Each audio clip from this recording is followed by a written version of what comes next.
열왕기상 18장 16절에서 24절까지 말씀입니다. 열왕기상 18장 16절부터 보겠습니다. 16절부터 24절까지 우리 한 절씩 읽고 24절을 함께 읽겠습니다. 오바다가 가서 아합을 만나 그에게 말하매 아합이 엘리야를 만나러 가다가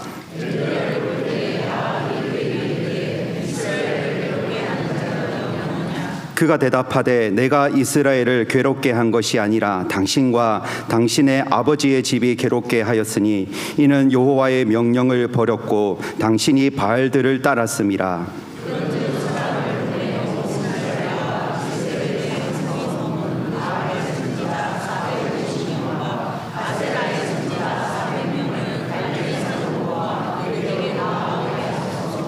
아합이 이에 이스라엘의 모든 자손에게로 사람을 보내 선지자들을 갈멜산으로 모으니라.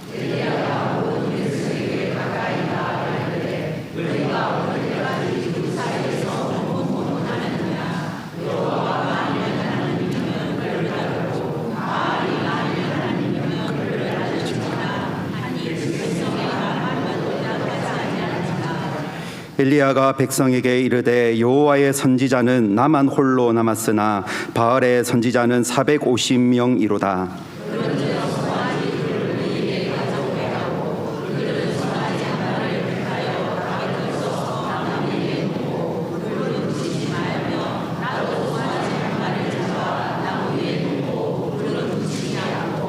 너희는 너희 신의 이름을 부르라. 나는 여호와의 이름을 부르리니 이에 불로 응답하는 신 그가 하나님이니라. 백성이 다 대답하되 그 말이 옳도다 하니라. 아멘. 할렐루야. 오늘 설교 제목을 나 때문입니다 라는 제목으로 여러분과 함께 은혜를 나누고자 합니다. 오늘 이 설교를 준비하면서 마음이 너무나 무거웠습니다. 일단은 밟지는 않겠다. 조금 쓴소리를 할 것 같다. 이번 한 주간도 이 더위에 정말 땀을 흘리면서 최선을 다해서 살다가 피곤과 여러 가지 걱정을 안고 왔는데 나 때문입니다 이렇게 하면 벌써부터 좀 뭔가 기대감이 조금 없어지는 것 같고, 여러분의 마음을 좀 들여다보면 오늘 다시 설교를 준비하고 증거하는 게 저의 마음이 좀 많이 불편했습니다. 근데 제가 기도하면서 어떻게 정리가 됐냐면 하나님이 네 욕심이다 네 욕심이다 이렇게 말씀을 하시니까 주님 딱 우리 성도님들 중에 딱 한 사람만 오늘 이 말씀 가운데 임재하시는 주님을 만나게 해주십시오. 이 마음을 가지고 오늘 설교를 여러분과 함께 시작을 하고자 합니다. 여러분, 우리가 하는 말들 중에 속담은 아닌데 이런 말이 있죠. 아픈 만큼 성숙한다. 아이들은 아픈 만큼 큰다. 이 말에 여러분 다 동의를 할 겁니다. 여러분 그렇잖아요. 사람이 실패하고 아프면서, 특별히 우리 그리스도인들은 우리가 고난을 당하고 시련을 당할 때 자기를 돌아보게 되죠. 내가 하나님 앞에 이런 잘못이 있구나. 내가 하나님 앞에 이런 고쳐야 될 점들이 있구나.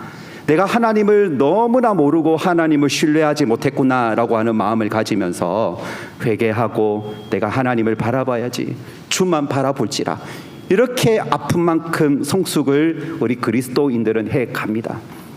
자, 근데 그럼에도 불구하고 우리 주변을 돌아보면 모두 다 똑같이 이렇게 살고 있지는 않은 것 같아요. 아픈 만큼 성숙하는 사람이 있는데 아파도 아픔을 모르고 아파도 성숙을 이루지 못하는 사람도 우리 주변에 많습니다. 바로 그 아픈 만큼 성숙을 이루지 못하는 사람이 오늘 성경에 보면 이 아합과 이세벨이라고 할 수 있죠. 여러분, 오늘 성경 본문에 3주 전에 이제 이 옷바다 이 본문 이후에 계속 여러분과 함께 열왕기상 18장을 지금 다루고 있는데요. 이 당시 이 본문의 상황은 이스라엘의 영적인 상황은 어땠습니까? 아합 왕으로부터 시작해서 모든 이스라엘 백성들에게 이르기까지 여호와 하나님의 말씀을 떠나고 여호와 하나님의 말씀에 불순종하고 바알과 아세라를 따르는 그런 영적인 암흑기였습니다. 그 영적인 암흑기에 아무리 선지자를 보내고 하나님의 말씀을 증거해도 이스라엘 백성들이나 왕이나 똑같이 자기의 신앙적인 형편을 돌아보지 못하니까 하나님이 징계를 내리시죠. 어떤 징계를 내렸습니까? 내 말이 없으면 하늘에서 비가 오지 않을 거다. 3년 이상 비가 오지 아니하는 지금 이 기근의 상황이 오늘 본문의 상황입니다. 이런 3년 동안 비가 안 온다라고 하는 것은 이 당시에는 시대가 농경사회 아닙니까? 농경사회이기 때문에 비가 안 온다라고 하는 것은 경제가 완전히 올스톱 됐다라는 것이죠.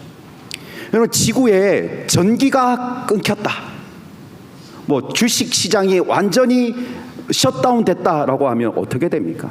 우리나라나 전 세계나 완전히 폭망하는 것이죠. 지금 이것이 이스라엘에게 3년 이상 지속이 되어졌다라는 것입니다. 근데 3년 이상 이런 아픔이 있는데도 불구하고 아합은 지금 정신 상태가 어떤 상황입니까? 나라가 얼마나 이렇게 엉망진창됐는지, 그리고 백성들이 얼마나 고통당한지를 보지 못하고 우리 집에 있는 말, 우리 집에 있는 노새 혹시나 목마르지 않을까? 사람이 죽어가고 있는데, 사람이 고통당하고 있는데 자기 집에 있는 짐승 새끼를 더 귀하게 여기는 그런 상황이라는 거예요. 근데 그럼에도 불구하고 오늘 이 악한 이 아합은 어떤 일을 벌이고 있습니까? 이렇게 나라가 엉망진창인데 제대로 정치를 안 하니까 이 왕의 지지율이 높아질까요? 떨어질까요? 지지율이 높아질까요? 떨어질까요? 떨어지고 있죠. 근데 지금 이 아합이 기가 막힌 프레임을 하나 걸고 있습니다. 오늘 17절 말씀에 이렇게 이야기를 합니다. 이스라엘을 괴롭게 하는 자여 너냐? 이건 맞지 않습니까? 왜냐하면 엘리야가 하나님의 말씀을 선포한 이후로 기근이 생기고 비가 안 왔으니까 지금 이제 프레임을 만드는 거예요. 자기가 잘못했고 자기가 정치할 수 있는 방법도 모르고 백성들이 지금 왕 때문에 고통당하고 힘들어하는데 자기 지지율을 끌어오르는 방법, 엘리야 탓이다, 엘리야 탓이다, 엘리야 때문에 우리나라가 이렇게 지금 망하고 있다라고 호도하고 가짜 뉴스를 만들어서 퍼뜨리고 막 이제 발광을 하고 있는 거예요. 모든 원인을 엘리야 한 사람의 탓으로 돌리고 있습니다. 그러면서 어때요? 그러면 백성들이 이 사람들의 이 왕의 말을 들으면 막 심장이 부글부글 끓댔죠. 맞다. 그래, 엘리야가 하나님의 이름으로 왜 괜히 가만히 있으면 되는데 입을 함부로 벌려서 비가 안 온다고 소리 질러서, 그래 엘리야야, 엘리야 탓이 맞아. 그래 놓고 왕은 엘리야 탓이야라고 하면서 그 그늘로 숨어버립니다. 여러분, 정말 기가 막힌 지혜 아닙니까? 여러분, 그런데 지금 우리나라를 돌아보면 지금 제일 유행하고 있는 유행어가 뭐냐면 아합이 하고 있는 말입니다. 아합이 하고 있는 말. 이스라엘을 괴롭게 하는 자녀냐라고 하는 이 말이 우리 대한민국에 너무나 유행하고 있는 말이라는 거예요. 대한민국을 괴롭게 하는 자여 너냐라고 할 때 이 너 안에 들어갈 사람은 누구일까요? 1번 대통령, 2번 국회의원, 3번 무슨 시장. 여기에 어떤 사람의 이름을 거기에 집어넣고 모든 사람들이 여기에 이제 프레임이라는 것을 만들고 있는 것이죠. 여러분, 우리의 가정을 한번 돌아보십시다. 우리 가정, 우리 집을 괴롭게 하는 자여 남편이냐, 아내냐, 자식이냐, 부모냐, 맞잖아요. 여러분, 지금 우리 한국교회를 한번 돌아보시면요, 한국교회는 그야말로 이 기가 막힌 이 형편 가운데 지금 처해져 있습니다. 지금 우리나라가 얼마나 지금 어렵습니까? 지금 차별금지법, 자살률 1위, 사회적인 혼란과 분열, 불신, 불법. 여러분, 이제 지방선거가 끝나면 이제 우리나라의 미래를 바라보고 선거를 하는 것을 하지 않습니까? 근데 이 선거의 결과가 우리나라가 지금 미래는 지금 간데 없고 더 혼란과 아픔이 우리나라에 계속되고 있습니다. 그러니까 이런 상황에 지금 모든 나라 사람들이 자기 진영에서 자기의 논리와 자기의 어떤 정치적인 심령을 가지고 너다 이 소리 지르고 있지 않습니까? 지금 우리나라에 깨어지고 상한 가정들, 아내 때문에, 남편 때문에, 자식의 문제 때문에 여기에서 신음하고 고통하고 깨어지고 상한 가정들이 너무나 많이 있습니다. 가정에서 상처받아서 집을 도망 나가고 싶어하는 그런 청소년들, 자살 충동을 매일매일 경험하는 아이들, 이런 형편이 우리 주변에 많이 있습니다. 지금 한국교회 상황은 어떻습니까? 조금 한숨 쉬고 돌아보면 또 성적인 스캔들이 터지고 있습니다. 그게 맞냐 틀리냐 이것이 중요한 것이 아니라 오욕이 일어나고 있는 그 자체가 지저분하잖아요. 돈 스캔들, 성 스캔들, 목회자로부터 시작해서 모든 사람들이 이런 음란한 가운데에 살고 있습니다. 2025년도 통계에 의하면 한국 교회를 불신한다가 74%입니다. 신뢰한다라가 18.4%라고 합니다. 여러분 이거 누구 탓입니까? 누구 탓? 여러분 오늘 이 아합이 이야기를 하죠. 엘리야를 보고 이스라엘을 괴롭게 하는 자여 너다라고 이야기를 했을 때 여기에 엘리야가 참으면 됩니까? 반격을 하죠. 18절에 이렇게 말씀하고 있습니다. 그가 대답하되 내가 이스라엘을 괴롭게 한 것이 아니라 니다. 맞죠? 이 말을 들으면 맞다. 성경을 읽으면 그래, 이스라엘을 괴롭게 하는 자는 엘리야가 아니고 아합이지, 맞지, 옳지. 맞습니다. 엘리야가 지적한 이 지적이 사실이고 옳습니다. 이스라엘을 괴롭게 하는 자는 아합이에요. 아합. 나라의 지도자들이라는 것입니다. 자, 그러면 오늘 대한민국을 괴롭게 하는 자요 지도자다, 이렇게 우리가 성경을 읽고 결론을 내릴 수 있을까요? 지도자 탓. 우리 집의 지도자는 남편 아니냐, 아내가 아니냐, 돈줄을 쥐고 있는, 돈 많이 가지고 있는 누구 탓이 아니냐. 여러분 그럴 수 있어요. 오늘 엘리야는 22절 말씀에 보시면 이 바알의 선지자 450명과 지금 싸우려고 해요. 1대 450. 여러분 이 열왕기상 18장 말씀에 이 갈멜산 전투라고 해서 여호와의 제단에 불이 떨어지고 바알의 선지자들은 다 심판당하고 여호와가 이겼다. 여러분 이 결론 알고 계시죠? 알고 계시면 아멘 하시든지 고개라도 끄덕여 주시든지 다 알고 계시죠. 우리가 이 성경 말씀에 보면 뭐 다윗이 골리앗을 이겼어요, 뭐 그런 본문과 정말 똑같은 그런 우리에게 주는 뭐 영적인 감정, 뭐 희열, 기쁨, 능력, 뭐 승리, 이런 감격을 우리에게 주고 있는 말씀이에요. 자, 그러면 오늘 이 엘리야 선지자가 아니 내가 아니고 아합 당신이야, 그리고 지금 나랑 함께 450명 붙어보자.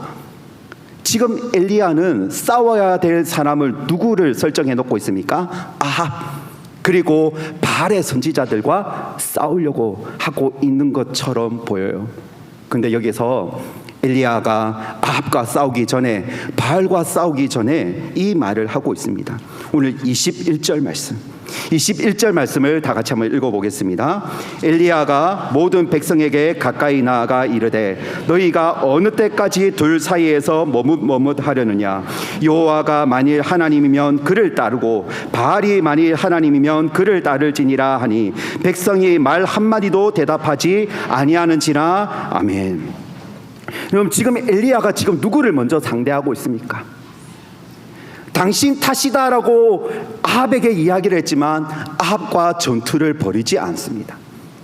아합의 바알의 선지자들과 영적 능력 대결을 해야 되지만 그들과 먼저 대결하기 전에 누구와 대결을 하고 있어요?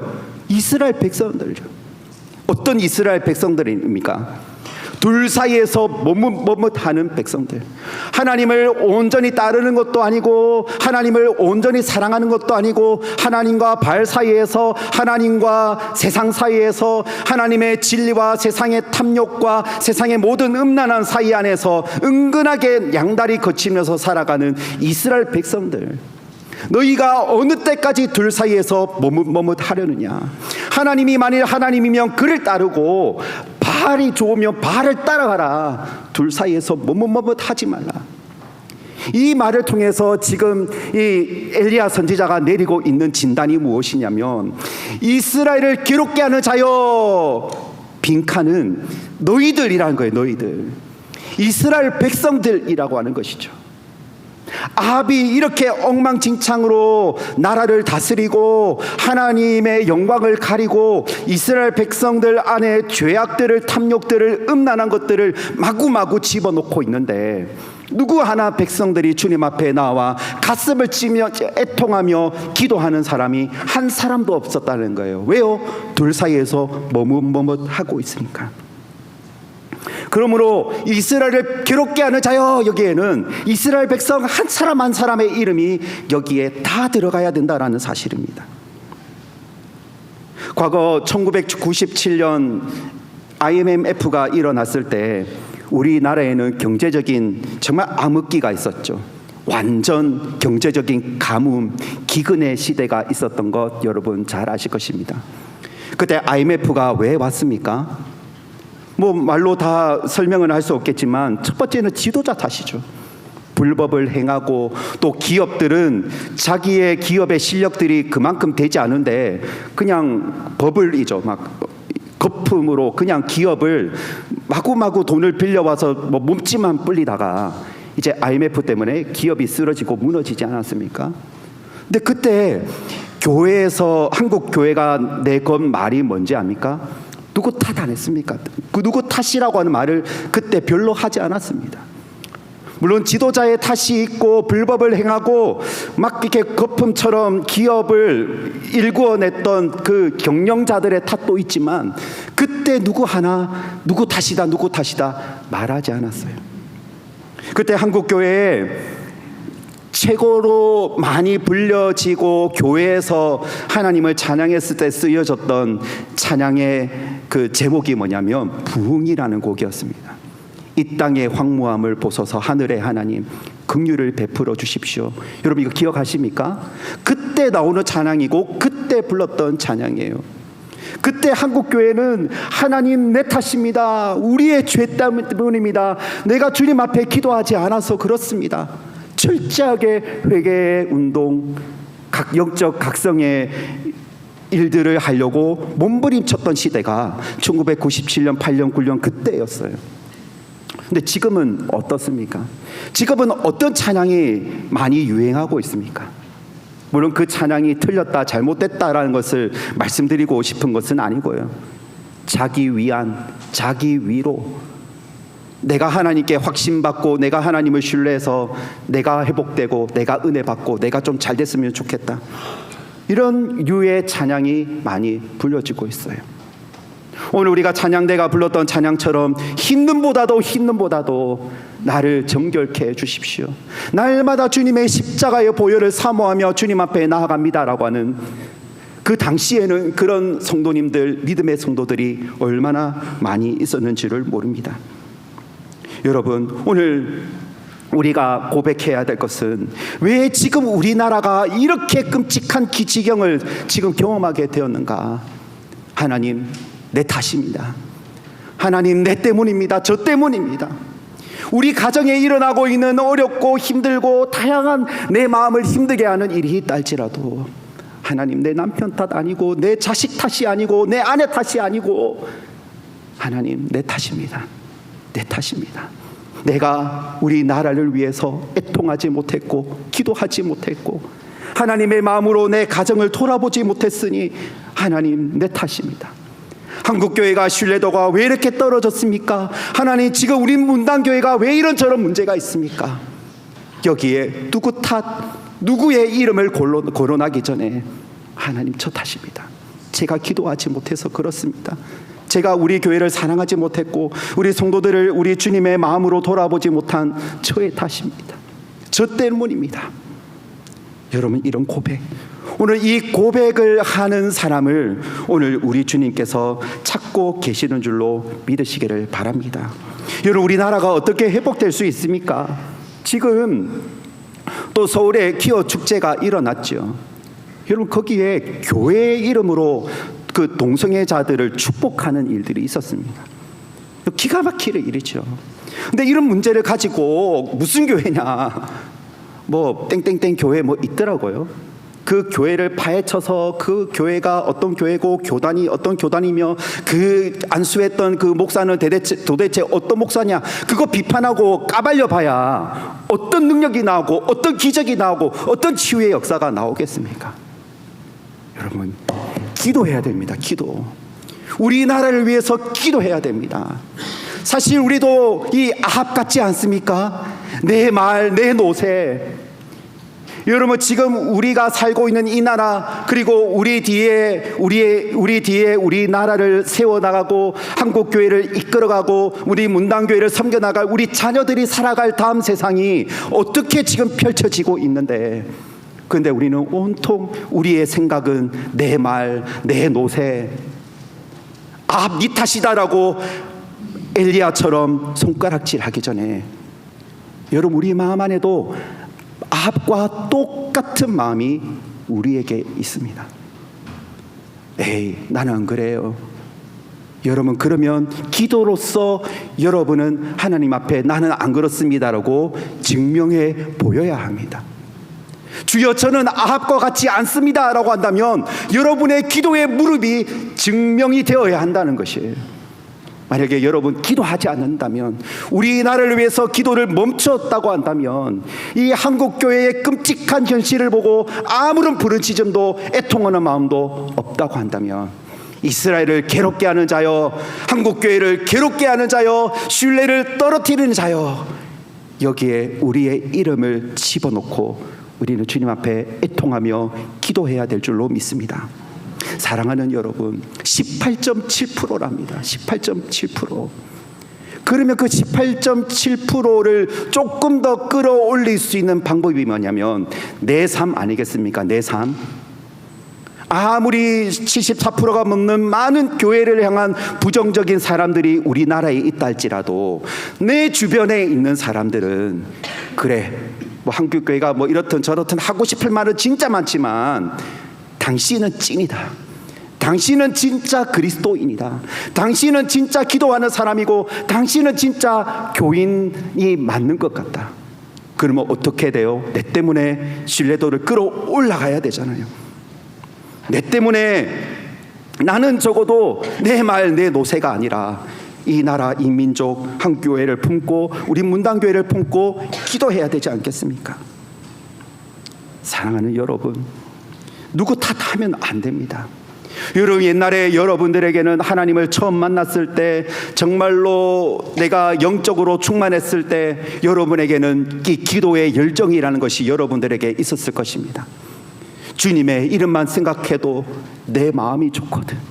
주님의 이름만 불러도 내 마음이 너무나 즐겁고 감사하고 기쁨이 넘쳐나고, 하나님의 은혜에 대해서 내가 갚을 길이 없어서 주님 감사합니다, 주님을 찬양하고 주님의 은혜만 생각하며 눈물을 흘렸고요.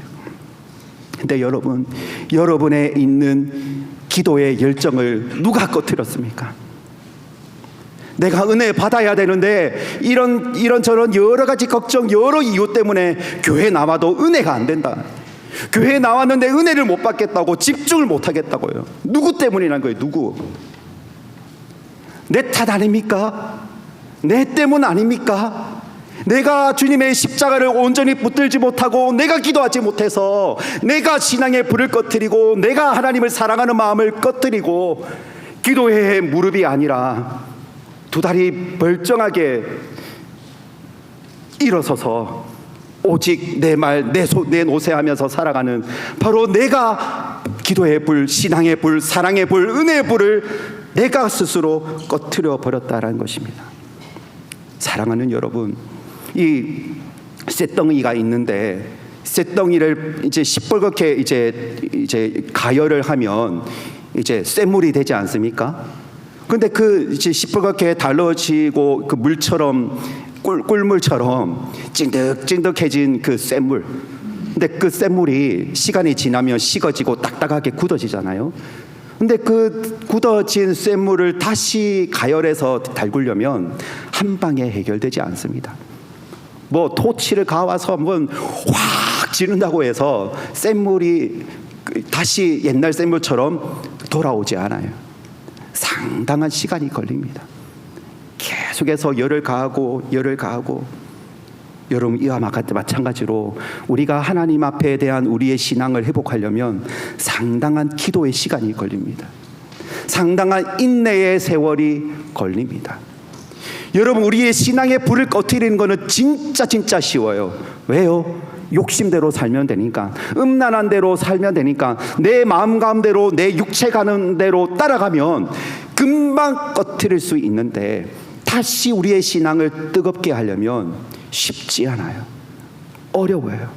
한번 작정하고 주님 앞에 나와 기도 한번 해볼 테다라고 작정한다고 해서 금방 우리의 신앙이 회복되는 것은 아닙니다.